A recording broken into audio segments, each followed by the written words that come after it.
Halo Sobat Edukes, selamat datang di Edukes, podcast yang membahas dunia pendidikan dari sudut pandang yang santai, kritis, dan penuh inspirasi. Bersama saya Daniel Mustafa. Bersama saya Najwa Solia yang pada kesempatan kali ini kami akan bawakan sebuah education podcast yang bertema tentang ekspektasi versus realita di dalam dunia kampus. Untuk memperdalam pembahasan, hari ini telah hadir narasumber kita yang akan berbagi wawasan bersama kita, yaitu Teh Alvira Altma Miranda, lulusan program studi PGSD UPI Kampus Purwakarta pada tahun 2026. Halo Teteh, selamat datang di Education Podcast Pol 2 kali ini. Halo, selamat siang. Selamat siang Teh, gimana nih kabarnya hari ini? Alhamdulillah baik. Bagaimana kalian? Alhamdulillah baik, lumayan. Baik juga Teh. Baik Teh, sebelum kita ke pematerian, izinkan kami membacakan sedikit profil dari narasumber kita yang luar biasa. Teh Alvira Alta Miranda merupakan seorang lulusan PGSD UPI Kampus Purwakarta. Beliau juga memiliki pengalaman mengajar yang sangat luar biasa, yang dimana beliau itu mengajar dari tingkat SD hingga SMP, baik di dalam maupun luar negeri. Beliau juga telah menjuarai beberapa kompetisi mengajar tingkat nasional dan bahkan internasional dengan kemampuan manajemen kelas dan metode belajar yang inovatif. Selain itu, Teh Alvira juga mempunyai beberapa pengalaman kerja, yaitu P3K di luar negeri di Sekolah Indonesia Kuala Lumpur pada tahun 2025, P3K di SD Lab School UPI Purwakarta tahun 2025, guru art club di SD Rabani sejak tahun 2024, guru art club di SD Al Ghazali sejak tahun 2024, juga aktif mengajar seni rupa secara individu dan privat sejak 2026. Wah, sangat luar biasa sekali ya narasumber kita kali ini. Betul banget nih, sampai ke luar negeri loh program kerjanya juga kayak. Jadi nggak sabar nih pengen cerita kayak gimana sih bisa dari dalam negeri sampai ke luar negeri, apalagi sampai ke jenjang SMP dan juga guru art club ya, itu kan kayak lumayan ya, seni gitu kan. Oke, sebelum itu boleh dilanjut nih Kang. Di kesempatan kali ini kita akan membahas tema yang tentunya relevan ya dengan kehidupan kita mahasiswa dan juga calon mahasiswa, yaitu tentang ekspektasi versus realita di dunia perkuliahan. Nah, jadi kan Teh, banyak orang yang membayangkan bahwa dunia kuliah itu bakal seru gitu. Tapi di sisi lain juga mungkin ada yang membayangkan bahwa dunia kuliah itu akan lebih berat karena kita dituntut untuk lebih mandiri. Ya, ada juga yang berekspektasi gitu kalau dunia kuliah itu bakalan lebih bebas gitu karena kita bisa memilih mau ngapain aja nih, mau kuliah kah, kuliah sambil kerja kah, nyari ikut berbagai lomba kah, organisasi atau sebagainya. Nah, kalau dari Teh Alvira sendiri nih, sebelum berkuliah ini, Teh Alvira ekspektasinya bakal gimana nih di dunia perkuliahan tuh? Oke, ini boleh langsung dijawab. Boleh. Oke. Tadi pertanyaannya tentang ekspektasi ya. Pertama masuk lah intinya kayak gitu ya. Mungkin dari beberapa orang atau misalkan kalian berdua sendiri melihat tadi profil aku mungkin akan berkesannya kayak wah nih orang pengen banget jadi guru nih gitu kan, kayak semangat banget nih kayaknya jadi guru gitu kan. Tapi sebenarnya nggak kayak gitu. Awal-awal tuh aku kayak merasa ini tuh bukan jurusan aku gitu. Karena jujur aja aku dan mungkin beberapa orang maba atau mungkin kalian salah satunya itu pasti masuk PGS itu bukan karena pilihan sendiri, bener gak? Ya betul, beberapa ya. Ada kalian? Ya kan? Banyak lah ya. Dan itu nggak cuma aku, dan aku juga kan pernah jadi mentor ya. Dan anak menti aku tuh banyak banget yang cerita emang mereka tuh kesini bukan karena kemauan mereka, tapi karena kemauan orang tua gitu. Dan disitulah muncul UPI itu universitas pilihan ibu katanya. Jadi bukan pilihan ibu banget itu ya. Nah, dari situ aku sempat hilang semangat lah gitu karena aku merasa kayak ya aku akan menjalani kuliah di pilihan yang bukan pilihan aku, yang gak aku mau gitu.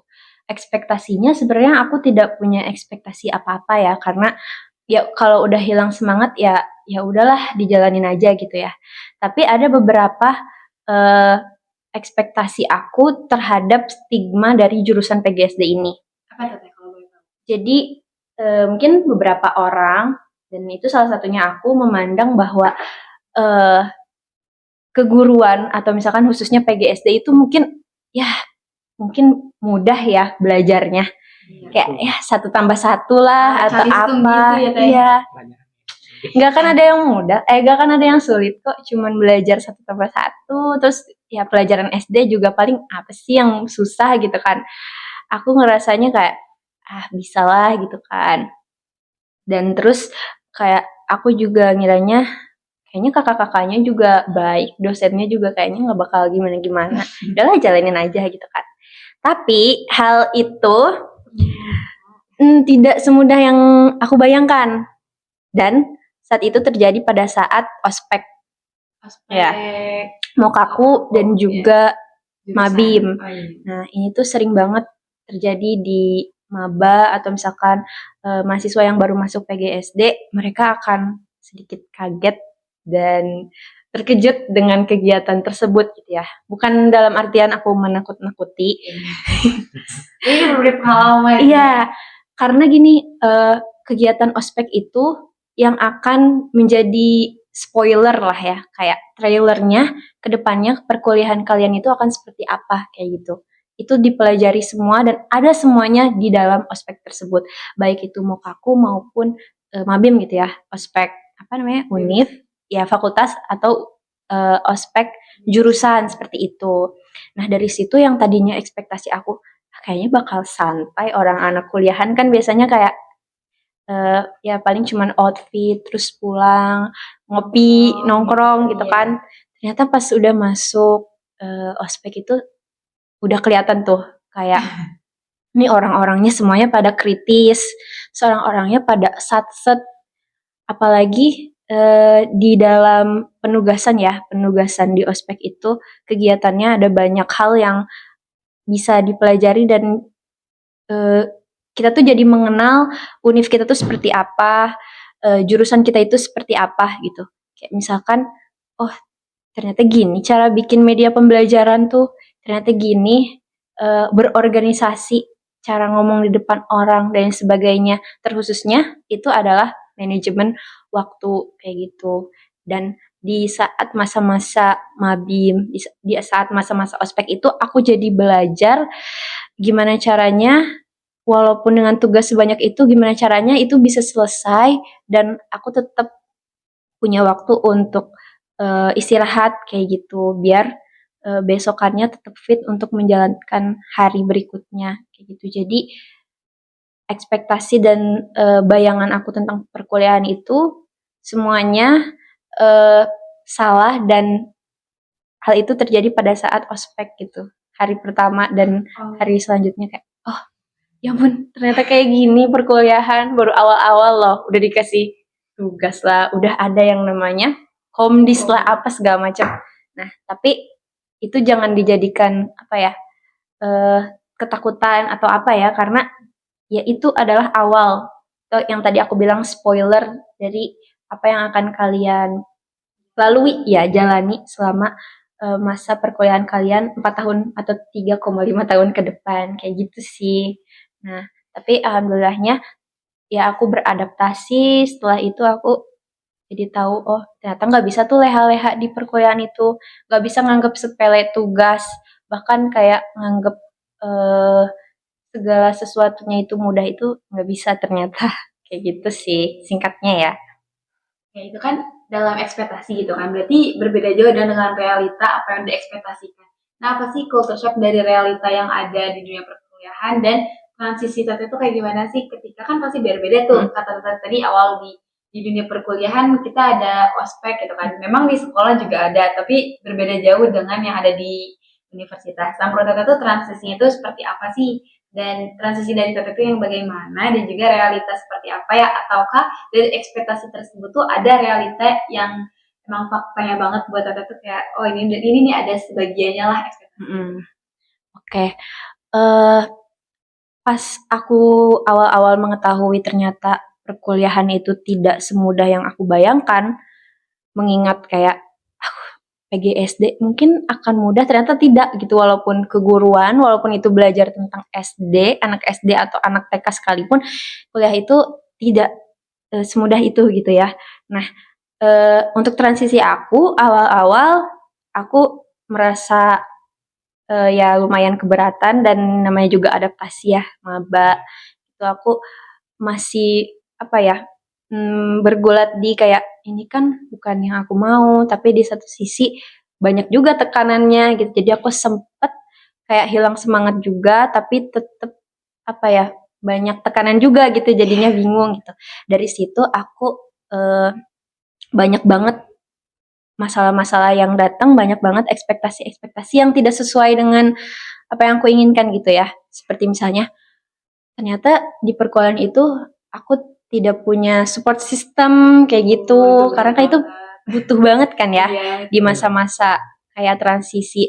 Aku aja yang anak Purwakarta asli gitu ya, merasa kayak entah itu kayak tidak punya support system, atau misalkan merasa sendirian itu ada banget. Apalagi mungkin teman-teman yang ngekos jauh dari orang tua, jauh dari mungkin teman-temannya yang ada di SMA, yang teman-teman sebelumnya, itu pasti ada banget kayak momen-momen kayak sendirian, atau misalkan butuh tempat cerita atau dan lain sebagainya kayak gitu. Itu ekspektasi yang pertama. Terus ekspektasi yang kedua yaitu tentang akademik. Aku mengira kayak mungkin aku akan bisa nih melakukan tugas-tugas gitu ya, menyelesaikan tugas-tugas. Tapi ternyata nggak semudah itu juga, karena tugas-tugasnya juga lumayan berat gitu kan, dan harus berpikir kritis juga loh. Kayak PGSD itu nggak cuman, jadi kita belajar tentang cara mengajarkan kepada siswa, tapi itu juga butuh pemikiran kritis gitu kan, harus mengerti sifat individu siswanya dan lain sebagainya kayak gitu. Jadi pertama itu dari support system, yang kedua dari performa akademik, dan yang ketiga itu sosial. Itu pasti kita akan berharap kayak, oh aku mau ikut organisasi ini, aku mau ikut misalkan UKM ini dan lain sebagainya, dan aku akan banyak teman dan lain sebagainya gitu kan. Tapi jujur aja ya, aku tuh dulunya pas maba itu introvert banget gitu. Iya. Wow. Jadi aku kayak punya ekspektasi dan punya ketakutan tersendiri juga gitu ya. Gimana ya nanti kalau misalkan aku nggak bisa berbaur dan lain sebagainya kayak gitu. Agak meeting banget itu ya. Kayak gitu. Tapi alhamdulillahnya dari semua tantangan itu ya bisa dilewati, karena ternyata orang-orang di PGSD itu baik-baik banget. Karena mungkin emang jiwanya merangkul mungkin ya, kayak suka anak kecil. Jadi itu kelihatan sih kayak anak-anak PGSD itu yang ramah gitu, baik gitu. Jadi aku merasa welcome aja, dan dari situ ya banyak juga kenalan dan relasi-relasi yang aku dapatkan gitu. Lumayan positif juga Iya, ya, berarti lumayan positif. ini kan support systemnya juga dari teman, Mm-mm, apalagi iya, teman betul. prodi dan teman kelas itu kan ngaruh banget gitu ya. Kayak gitu. Iya, Teteh kan tadi sempat turun juga ya semangatnya karena banyak ekspektasi yang sebenarnya jauh dari realitanya. Iya, jauh banget. Tapi Teteh bisa bertahan karena banyak teman yang merangkul gitu ya. Nah, dari Teteh sendiri, kalau dari Tetehnya sendiri ada gak cara buat menghadapi tekanan gitu kalau saat kita tertampar oleh realitanya gitu? Oh, itu. Ya, Berarti lebih ke reflektif ya pertanyaannya. iya, Kayak misalkan, oke, kalau misalkan pertama nih, dari performa akademik. Dari itu dulu ya. Kalau iya, misalkan kan aku ekspektasinya, oke, aku akan pengen dapat nilai A, atau misalkan IPK-nya pengen minimal 3,9 atau gimana gitu kan. Nah, tapi hal itu terlihat dari misalkan nilai IP semester 1 aku gitu. Misalkan kayak kok ada yang amin, padahal aku kayak kemarin maksimal ya gitu udah ya. maksimal deh. Nah, tapi sebenarnya itu tuh harus di cross check lagi, beneran gak kita udah maksimal gitu. Bisa jadi kita nunda-nunda pas nyelesain tugasnya. Bisa jadi aja pas mungkin nyelesain tugasnya itu tidak sesuai kriteria yang udah ditentukan dosen misalkan kayak gitu. Itu di cross check lagi, dan kalau tentang akademik sih itu lebih ke kayak akunya harus lebih berusaha lebih lagi gitu. Dan itu tuh harus dengan pemikiran yang kritis juga gitu kan. Oh, ini mungkin tugasnya tuh kurang apa ya, kurang lebih dikit disempurnakan lagi kayak gitu. Karena itu tuh yang ngaruh penilaian dosen itu sih kayak performa dari tugas-tugas kita yang dikumpulkan kayak gitu. Ngerti gak maksud aku? Ngerti ada. Jadi nggak hanya kayak kriteria misalkan menurut dosen itu sosial nih. Sosial itu kan otomatis banyak ya. Itu kan bisa menjadi dibagi beberapa lagi, sosial yang mana dulu nih gitu kan. Nah, nggak hanya asal sosial secara garis besar, tapi kita kerucutkan lagi menjadi kecil, namanya kayak gitu ya Teh? Ya kayak gitu. Itu kalau akademik sih aku up and downs-nya sebenarnya lebih ke refleksi diri, bener gak ya aku tuh udah maksimal kayak gitu. Buktinya mana, terus udah mencapai indikator itu atau belum kayak gitu sih.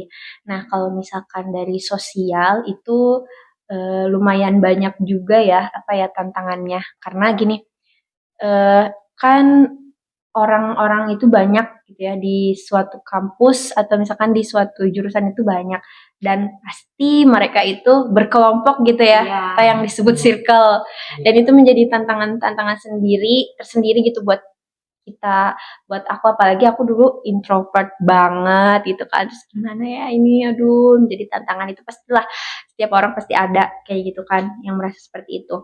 Nah, kalau aku menghadapi itu adalah menjadi diri aku sendiri gitu. Gini, kalau misalkan kita terlalu memaksakan, oh, aku pengen masuk kelompok ini biar diterima, misal. Mungkin standar. Iya, mengikuti standar itu tuh kayak sangat ya basic banget lah ya. Kalau misalkan kayaknya aku kalau mau diterima di kelompok ini harus ngikutin gaya hidup mereka, misal kayak gitu. Karena pengen ikutan gitu kan. Kalau aku itu nggak bisa sih kayak gitu, karena akan menyiksa diri aku dan ngerasa ya tidak menjadi diri sendiri gitu loh. Jadi kenapa? Berarti cukup jadi diri sendiri aja ya, nggak perlu memaksakan jadi orang yang paling disukai. Iya, gini, fun fact, aku itu selama perkuliahan tidak punya circle gitu ya, jadi punyanya tuh teman deket aja kayak gitu. Tapi teman deket yang di hima, teman deket yang di LEPI, teman deket yang di kelas lain gitu. Jadi kayak berbaur dengan semua, tapi tidak menyirkel gitu. Iya, nggak menyirkel. Kenapa? Karena aku menjadi diri sendiri itu. Dan apakah menjadi diri sendiri menyiksa gitu ya? Menyiksa dan kesepian atau misalkan kayak terisolasi? Enggak, karena orang yang setuju sama kita akan berbaur sendirinya gitu sama kita. Orang yang suka sama kita akan yang mendekat sendiri. Jadi kita tuh memfilter orang-orang yang ada di hidup kita kayak gitu. Ya. Justru yang jadi diri sendiri ini tuh yang membangunkan kita untuk berarti orang-orang tuh menerima kita atau enggak gitu ya. Kayak jadi jangan takut untuk kayak kalau misalnya kamu introvert buat masuk ke kuliah, takut nanti nggak punya teman atau lainnya, itu nggak perlu banget ya. Bukan nggak perlu, tapi kayak jangan dikhawatirkan karena nanti juga kita akan ada bersosialisasi bersama teman kelas. Apalagi kan kalau misalnya kuliah tuh ada namanya kelompok gitu ya. Nah, apalagi ini membangun bonding kelas itu dalam kelompok. Nah, dari kita sendiri ada gak sih kayak kalau misalnya kelompok kayak gitu tuh di kelas ini tuh merasa kurang nyaman, tapi kayak dari ternyata kayak untuk wah nggak nih, aku harus berbaur juga, itu gimana Teh? Sebenarnya jadi diri sendiri bukan berarti kayak mengisolasi diri dengan yang lain ya. Maksudnya apakah kalau misalkan aku menjadi diri sendiri, aku kayak nggak nyapa orang yang punya circle atau gimana? Kan nggak kayak gitu juga gitu. Kalau ramah dan baik itu tetap harus ke semua orang gitu kan. Kayak kalau hal circle dan lain-lain itu kan hal-hal yang mereka lakukan kayak yang lebih lebih jauh lagi gitu, misalkan kayak nongkrong segala macem, ngobrolin hal-hal yang personal, itu baru kan mereka berkelompok ya biasanya. Tapi kalau misalkan di kampus tentang kayak sharing tugas atau misalkan ya itu bisa dengan semua orang kayak gitu sih. Terus kalau misalkan kayak cara mengatasinya kalau misalkan kita kayak tersingkirkan atau terisolasi, sebetulnya eh, aku juga sempet pernah kayak gitu, tapi eh, ya kita sabar aja sih sebenarnya aku Iya. kayak sabar. Terus kalau ada temen yang ngerasa kita cocok, ya kita samperin aja si dia ini kayak gitu sih. Balik kenyamanan sendiri Mm-mm. lagi. Ya. Oh iya, ini kan Teteh itu ikut banyak kegiatan ya, organisasi, himpunan gitu. Nah, Teteh sendiri di himpunan dan di organisasi gimana sih? Cukup aktif enggak dalam bergaul dan mengikuti lomba atau kegiatan gitu? Oh iya, ya sudah terlihat ya dari tadi CV yang dibaca gitu ya.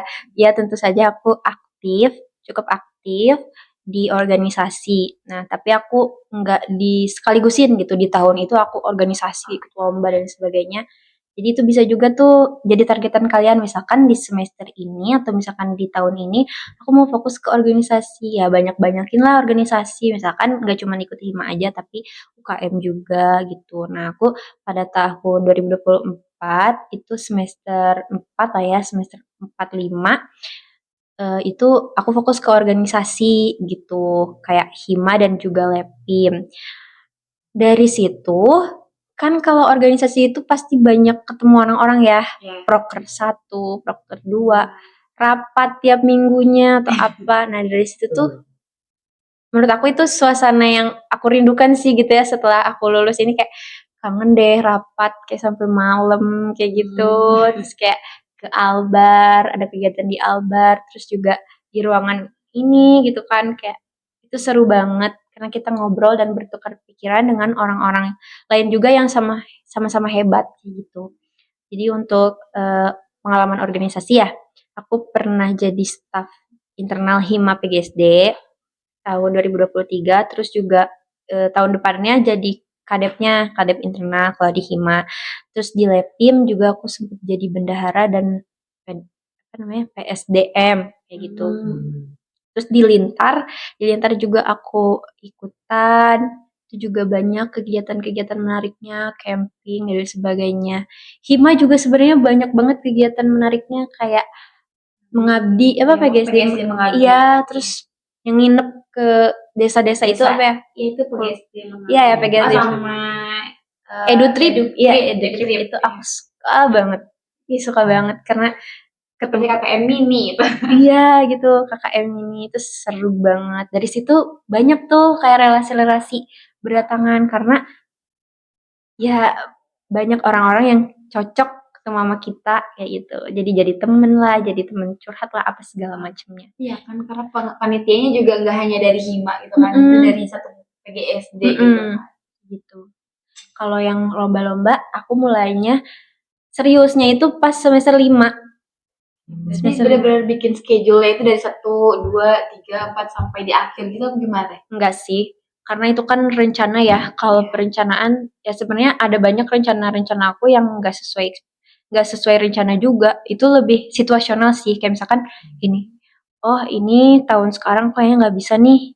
Kalau harus ikut lomba dulu karena tanggung jawab aku di organisasi banyak kayak gitu. Jadi belum bisa dulu. Paling kayak ikutan jadi MC seminar PGSD atau kan seminar nasional.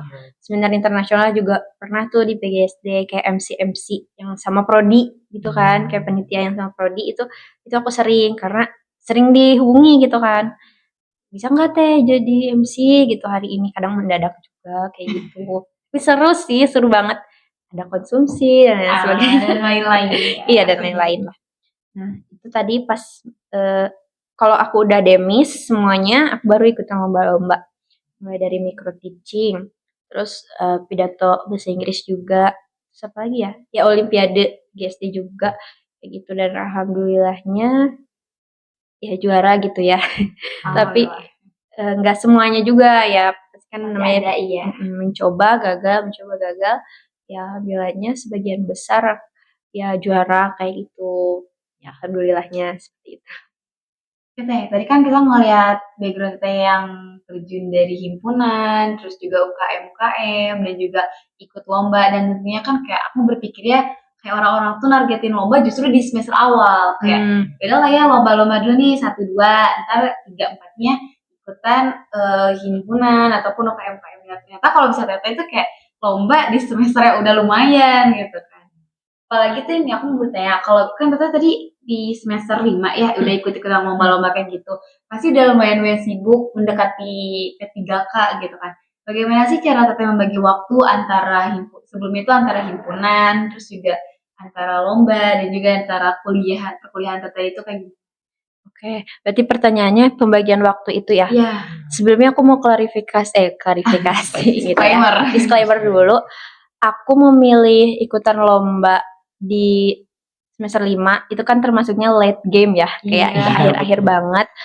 Itu bukan kemauan aku sebetulnya, karena pada saat semester awal itu kan aku masih terpuruk yang itu loh, yang kayak masih belum menerima. iya untuk belum pribadi menerima dari- apa segala macam, masih penyesuaian, masih yang kayak nggak mau bersosialisasi, masih kayak masih ya introvert denial ya banget. kayak gitulah. Pasti itu ada fase-fase gitu. Jadi aku juga pernah di masa-masa yang kelam seperti itu. Jadi ternyata kalau misalkan kita udah di masa-masa yang gelap itu bisa loh kita tuh bangkit lagi dan ya ya terlihat ya contohnya gitu aku kayak bisa istilahnya bisa bersinarnya tuh di akhir lah gitu di semester 5 itu kan udah mau magang udah mau apa kayak gitu aku baru mulai aktifnya baru mulai mencapai prestasinya itu akhir-akhir dan tadi kamu bilang emang kalau di awal gimana ya itu lebih bagus gitu itu malah lebih bagus kalau dari Pengembangan dari awal. dari awal justru itu kayak coba aja aku kayak gitu kan tapi ya namanya waktu orang kan timeline orang beda-beda gitu ya. Aku juga sekarang ngelihat anak-anak PGSD udah mulai wah berprestasi banget ya. Angkatan 24, 25 itu udah mulai kayak dipang-pang di IG PGSD. Itu kayak wah keren perasaan kayak tahun-tahun sebelumnya nggak sebanyak ini gitu. Aku kayak bangga sih ngelihatnya. Kayak gitu. Apalagi di LIDM itu ya. Iya itu LEDM kayak wah udah banyak banget lagi. itu. Iya kayak gitu. Nah tadi ya cara membagi waktunya sebenarnya itu kayak ya itu kan kayak pilihan aku ya. Wah, sekarang aku baru fokus ke lomba-lomba tapi sayangnya udah mulai menghadapi kesibukan gitu ya. 3K dan sebagainya. Bahkan pada saat aku ikut LIDM itu aku lagi P3K juga Wow. gitu. Dan habis pulang dari Malaysia juga gitu langsung. Jadi gini, pas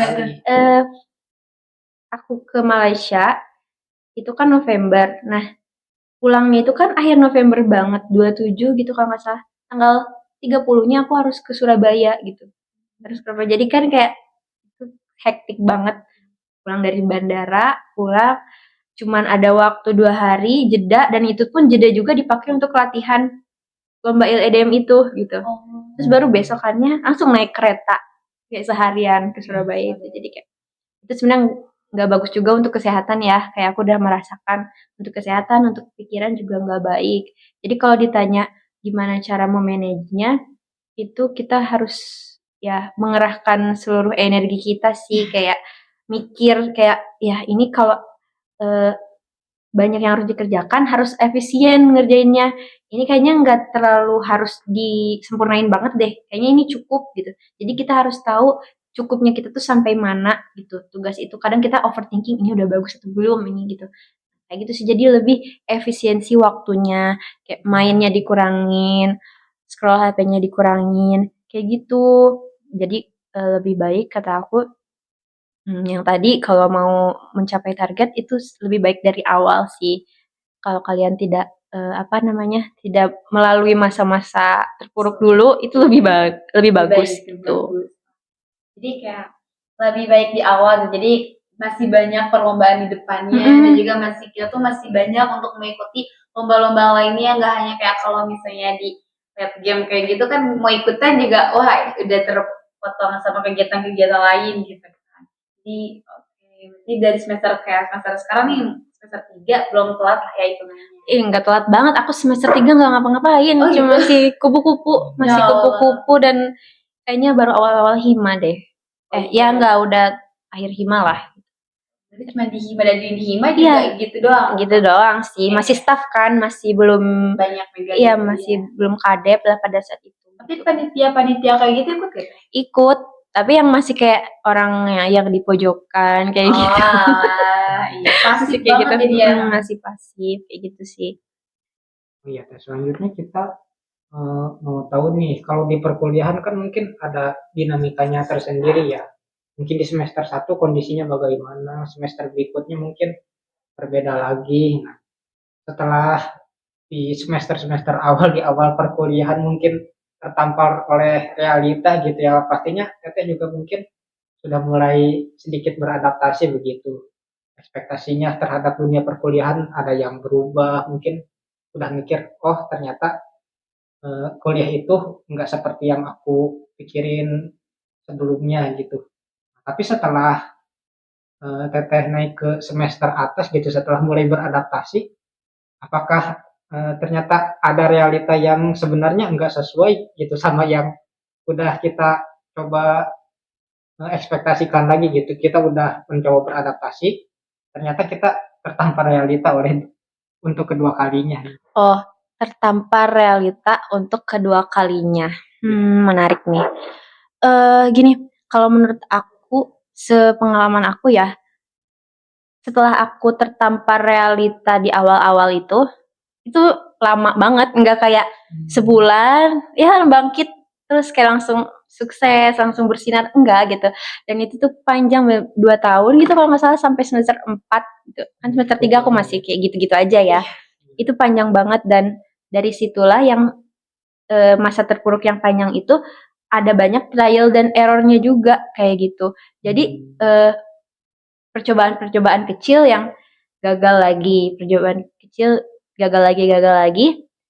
Barulah pada saat semester 4 itu sebenarnya awalnya tuh dari aku yang jadi liaison officer atau jadi yang menemani mahasiswa asing PGSD. Oh Iya, iya. sempat ada waktu itu juga. Pernah dengar kan? Iya, iya. Nah, dari situ ternyata jalan tuh terbuka loh gitu.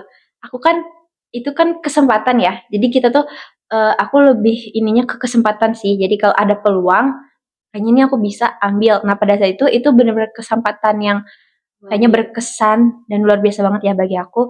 Makanya aku mau coba nih untuk jadi yang menemani mahasiswa asing di PGSD. Dari situ aku mulai deket tuh sama prodi, sama dosen-dosen. Terus dosen-dosen kenal aku, oh ini Teh Vira bisa nih bahasa Inggrisnya, berarti bisa dijadiin MC kalau misalkan ada acara-acara. Nah dari situ ke depannya langsung terbuka tuh jalan. Aku jadi MC, terus aku kayak, ikut lomba ini ya. Itu sih sebenarnya karena si butterfly effect itu gitu. Kalian tahu kan butterfly effect gitu. Jadi sesuatu yang kita lakukan ternyata berdampak ke depannya dan itu berdampak besar. Merembet lah istilahnya kayak gitu. Kalau ditanya, pernah gak tertampar realita untuk yang kedua kali? Nggak menyeramkan yang pertama sih. Karena yang pertama itu benar sangat-sangat menyeramkan sekali. Kedepannya aku ngerasa nggak seburuk yang kemarin gitu. Ini mah masih bisa dilalui gitu. Ini mah nggak ada apa-apanya gitu, ngerti nggak sih? Kayak Iya, iya. Karena udah melewati masa-masa itunya sebelumnya. seperti itu. Berarti kayak mungkin bisa dibilang part 2 gitu ya. Iya. Si part 2 ini tuh berarti babak perapihan setelah sebelum part 1 tersebut kan. Iya. Jadi kayak benar-benar kesalahan yang mana ini yang harus diperbaiki dan kesempatan mana yang harus diisi. Ya berarti kalau misalnya kayak gitu untuk menghadapi dinamika perkuliahan yang kayak gini tuh kita tuh harus bisa beradaptasi dulu ya biar bisa masuk ke sela-sela kecilnya itu. Beradaptasi. Maksudnya kayak gimana? Boleh diulang? Kan tadi udah kita jelasin dinamikanya gitu. Kan tentu juga kayak sebelumnya itu belum bisa beradaptasi untuk apalagi sampai menjadi LO-nya dibilang kan LO-nya mahasiswa asing itu kan kayak sulit lah apalagi dengan mungkin kalau misalnya dari kita sendiri sudah bisa berbahasa Inggris. Nah kalau misalnya dari kita untuk yang belum bisa berbahasa Inggris dan kita tuh belum bingung nih mau beradaptasinya tuh mendekatkan diri sebagai mahasiswa yang seperti itu tuh kayak gimana tuh bingung. Oke, untuk menjawab pertanyaan yang tadi tentang apakah harus beradaptasi dulu baru bisa menemukan celah gitu kan, masuk ke celah-celah itu, sebetulnya itu harus kita tuh harus mengenali diri kita sendiri terlebih dahulu gitu kan. Seperti yang aku ceritakan sebelumnya, kalau pada saat kita mengalami masa-masa kelam atau bisa dibilang kayak depresi, itu kalau misalkan kita langsung gas kita mau mencapai ini, itu sebetulnya kita cenderungnya mencari validasi gitu, lebih ke ingin membuktikan kepada orang lain gitu. Kalau misalkan kita bisa juga kok kayak si ini gitu kan. Jadi kalau seperti itu sebenarnya kurang baik ya, karena kalau nanti kita gagal, itu akan sangat menyakitkan sekali dan sulit juga untuk bangkitnya gitu. Dan itu tuh akan nambah-nambah emosi negatif, pikiran negatif kita. Tuh kan bener, aku tuh sebenarnya emang nggak bisa. Iya, aku tuh sebenarnya emang nggak berguna apa. Itu tuh akan tertumpuk gitu. Kalau misalkan kita belum menerima diri kita sendiri, belum tahu kelebihan kita di mana, belum menerima juga kekurangan kita di mana, kayak gitu. Kayak contohnya nih ya, contohnya pada saat masa-masa kelam itu, aku kan kayak melihat teman-teman aku yang sudah jadi ketua himpunan, udah jadi ketua UKM ini dan itu, dan aku merasa apa ya, tertinggal juga gitu. Apa aku juga harus mencoba kayak mereka ya gitu. Aku mencoba tapi ternyata nggak bisa gitu. Kenapa? Karena mungkin kelebihan aku bukan di situ. Kelebihan aku mungkin bukan untuk memimpin, untuk apa ya, seperti mereka lah itu. Nah dari situ aku mulai tahu nih, oh kekurangan aku di sini. Terus aku juga cari kelebihan aku di mana dan menerima itu gitu. Kalau emang aku nggak bisa di sini, ya udah cari kelebihan aku yang lain kayak gitu. Misalkan kayak tadi, oh ternyata aku bisa nih bikin inovasi pembelajaran. Dosen aku pernah ngajarin micro teaching. Kenapa aku nggak mengembangkan kemampuan itu dan dilombain kayak gitu kan? Terus akhirnya aku mencari lomba micro teaching dan alhamdulillah first try aku dapet juara 1 gitu. Masya Allah, itu langsung gold dan Iya. ya. Dari situ aku kayak makin semangat tuh kan, aku kelebihannya di sini, ya udah langsung aja deh aku lebih mengembangkan di situ, di area situ gitu. Kalau untuk memimpin dan sebagainya kayaknya aku belum bisa gitu. Jadi kita harus mengetahui diri kita terlebih dahulu, menerima kenyataan, menerima diri kita, lalu selanjutnya kita cari kelebihan kita di mana, terus tinggal ambil peluang yang ada gitu, kesempatan yang ada. Dari situ semuanya akan jalan tuh akan terbuka lebar gitu buat kita. Kayak ada aja dari segala arah gitu. Kayak gitu sih. Berarti jadi diri kita sendiri dan kita cari tahu kelebihan dan kekurangan kita itu apa, dan juga jangan menjadikan seseorang itu sebagai patokan, tapi jadikanlah seseorang itu sebagai motivasi letter kita. Karena kalau misalnya kita memenuhi passion dari mereka ataupun kita memenuhi orang lain, kita tetap itu tuh hanya menyelesaikan rasa puas ego aja, bukan rasa puas kesenangan ataupun itu nggak akan ada hasil untuk kitanya gitu, mungkin gitu ya Teh.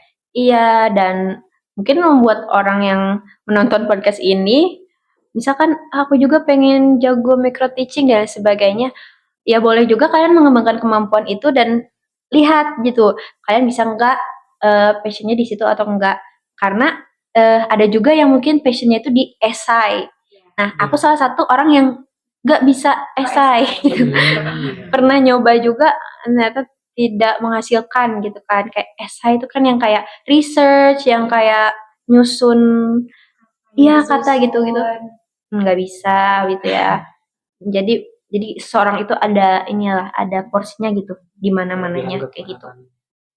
Berarti penting banget ya buat mengenali diri sendiri, mengenali potensi kita, menerima diri kita. Karena cara untuk menggapai kesuksesan itu enggak cuma satu begitu ya. Iya betul. Apalagi kayak kalau misalnya masih semester awal nih yang nonton itu maba nih ataupun mahasiswa aktif di semester 3 ataupun 4, bisa dari sekarang untuk mencoba ataupun mencari tahu peluang diri itu di mana dan passion kita itu di mana, enggak hanya sampai mengikuti orang tuh karena emang ego kita pengen ikut, tapi emang itu untuk menjadi sebuah perkembangan kita sejauh ini udah sampai mana. Nah, berarti kalau dari yang Teteh ceritakan tadi ya, biasanya kan kalau kita ngomongin ekspektasi versus realita itu biasanya realita yang nggak sesuai ekspektasi lebih buruk gitu ya, sangat mengecewakan, membuat kita jatuh, nggak semangat ya. Memang ada yang seperti itu, tapi ternyata kalau dari yang Teteh ceritakan tadi nggak seluruhnya begitu ya. Ada juga realita-realita yang sebetulnya nggak seburuk itu gitu. Ternyata ada juga orang-orang yang mau merangkul kita, tetap menerima kita apa adanya meski kita menjadi diri sendiri, meski kita nggak perlu berpura-pura jadi orang lain gitu. Kalau meskipun kita ternyata enggak terlalu hebat dalam sesuatu hal gitu, ternyata selalu ada kesempatan dalam hal lain yang sebelumnya nggak kita pikirkan gitu ya. Selama kita bisa menerima diri sendiri dan mengenali diri kita sendiri dengan baik gitu ya. Ya itu banget eta pisan. Ninda banget ini. Kalau gitu sampai kita ngutip nih dari cerita Teteh sampai jadi ILO internasional dari mahasiswa asing itu kan kayak ada nggak sih itu kepikiran gitu dalam ekspektasi Teteh aku bakal jadi gini, ternyata enggak gitu. Oh, oke. Ya itu banyak banget ya karena banyak trial and error-nya. Kayak misalkan pada saat yang mahasiswa asing itu kan kayak aku merasa kayak wah ada exposure internasional nih gitu kan. Aku pengen juga nih waktu itu ada yang namanya ISMA, tau gak? ISMA itu kayak program pemerintah yang kita tuh exchange ke luar negeri gitu. Oh iya. Jadi mahasiswa asing, mahasiswa. Jadi kita itu ke kampus lain gitu kan.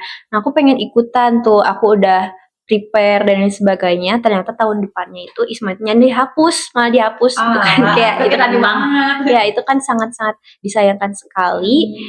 Nah dari situ ya aku juga sedih dan kayak ya aku nggak bisa nih gitu kan, kayak berkesempatan untuk bisa ke kampus luar negeri gitu kan.